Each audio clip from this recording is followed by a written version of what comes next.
Hi guys, this is Austin with the recap. Today has been a very interesting day in the world of sports. Tim Tebow was released from the Jets.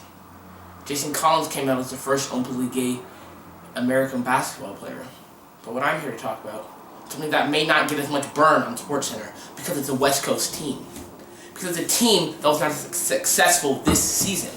What I'm here to talk about is the potential move of the Sacramento Kings to Seattle being denied. Because my Sonics won't be coming back. They will not be here next season to start the 2013-2014 NBA season. Even though the deal should have been approved. Explain to me how. The only other time in history when a sale was denied is because 3 years later, the ownership group went bankrupt. Explain to me how that relates to an ownership group that has a hedge fund manager that has over $300 million in wealth, and the CEO of Microsoft. How does something like this happen? How does the NBA going from returning to Seattle to having no chance of coming back? I'll explain to you how. And while many people may say that this NBA's return to Seattle started in 2008, it started well before that. The NBA leaving for Oklahoma City started in 2005. 2005 is the year Hurricane Katrina hit. Hurricane Katrina was a devastating hurricane, one of the worst in recent memory, and that hurricane displaced millions and destroyed the Hornets basketball facility, making it unable for them to play the 2006-2007 basketball season in New Orleans. Do you know where that team went? That team did not play that season. That team moved up to Oklahoma City. And you know whose arena they played in? They played in Clay Bennett's arena. And you know what? That Oklahoma City crowd was great for the Thunder that year. Or, I'm sorry, great for the Hornets that year. I jumped ahead. Great for the Hornets that year. And when it came time for Clay Bennett to buy the Sonics, he had proof to David Stern that, well, I showed you when New Orleans came here, my city can support a basketball team. My city will be able to represent a championship market. My city can be a small market team to go all the way to the NBA Finals. But think about this. People say, oh, Oklahoma City built it right. Oklahoma City built through the draft. Oklahoma City didn't draft their two best players. The Oklahoma City Thunder first draft pick was James Harden, who I believe now is on the Houston Rockets. The Seattle SuperSonics, my Seattle SuperSonics drafted Kevin Durant, and my Seattle SuperSonics drafted Russell Westbrook. And last time I checked, those are the only two All-Stars on the Oklahoma City Thunder. And last time I checked, Kevin Durant was the Rookie of the Year, where? In Seattle! Facts don't lie. And now moving forward, all the way up to now, when Sacramento finally may return to its former glory. The Blues thought about selling. Kevin Johnson pushed and pushed and pushed. And I applaud the fans of Sacramento. I applaud Sacramento. I have no issue with them. For some reason, Sacramento has it in their mind convinced that Seattle felt right about taking their team. Seattle never wanted to take their team. Seattle never wanted to have another city have the hurt that they had at the 2007-2008 basketball season, when they knew very well that Kevin Durant was eventually going to take the Oklahoma City Thunder to an NBA championship. He may not win, but he'll get them to that NBA championship. And you know what? Last time I checked, the Oklahoma City Thunder were in the finals last year, and not the Seattle SuperSonics like they should have been. And when people say that, oh, Seattle didn't fight hard enough for their team, the Board of Governors approved it, Clay Bennett lied to the NBA. Clay Bennett said, oh, I'm not moving the team. The team's staying in Seattle. But who in their right mind would allow their city to fund a $500 million arena, mind you, in Renton, all by public funding? Clay Bennett wasn't going to put up a dime of his money to keep the team in Seattle because all he wanted to do was move that team, the Seattle SuperSonics, with a 41-year history and one NBA championship, to Oklahoma City.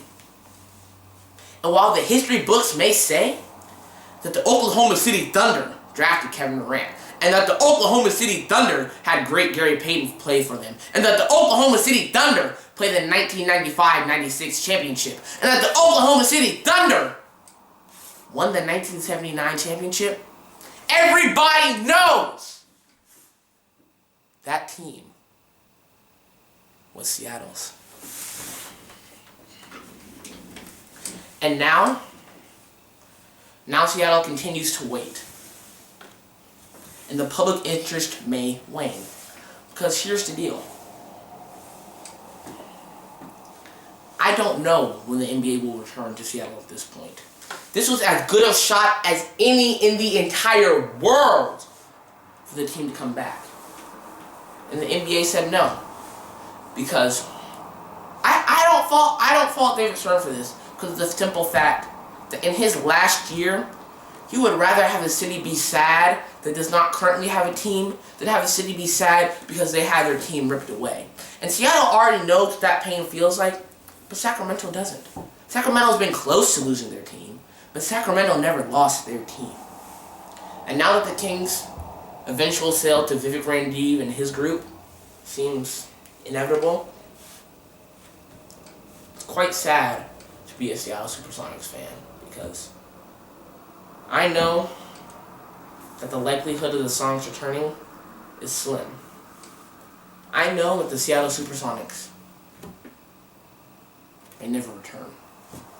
And for me, a kid who was only 12 years old when the Sonics left and didn't understand the importance of it at the time, it's tough. Because I never got the experience to go to all the games and watch my team go to the playoffs. I only get the experience of having the hurt of watching the team that should have been mine in the NBA championship. And now, after getting so close to finally landing a team, to have them ripped away from you as well, well, what can you do? The only thing really to do is to be happy for Sacramento and question the NBA and how they operate. And know that they have to think about the decision they made to deny an offer that was completely sound. And to know that Chris Hansen still owns 7% of the Kings. Chris Hansen already purchased 7% of the Kings. Can make their arena ship deal very, very difficult. And to know that Seattle hasn't just been crushed once. Seattle's been crushed for a second time. Seattle's been emotionally attached to a second team, only to have their feelings crushed by David Stern in the NBA. So while I have no hate for David Stern, I have no hate for Clay Bennett, I have no hate for Sacramento, I am very glad Sacramento gets to keep their team. Let me reiterate that. Most of Seattle is very glad that Sacramento keeps their team. People from Seattle did not want to have the fans of Sacramento have to feel what the fans of Seattle felt 5 years ago.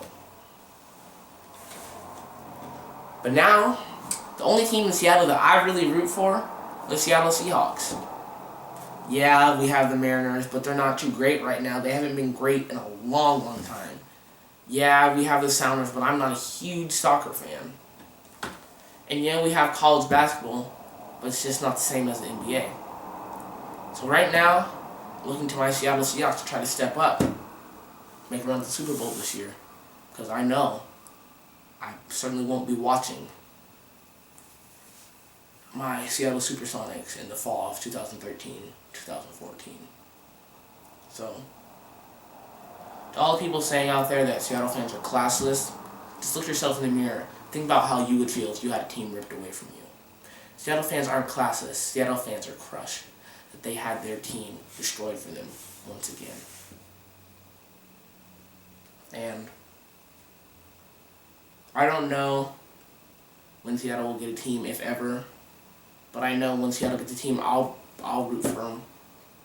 And I hope it's an expansion team, but I know it won't be because the NBA is their talent is too diluted for that to happen.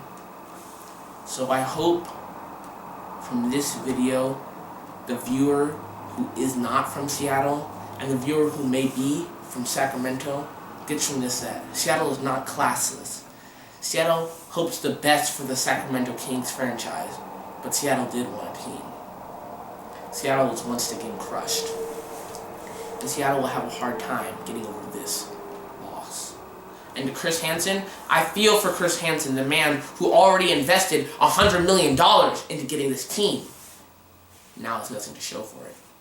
So, to all of Sonics Nation, just stay strong and keep hoping. Alright guys, this was Austin with the recap.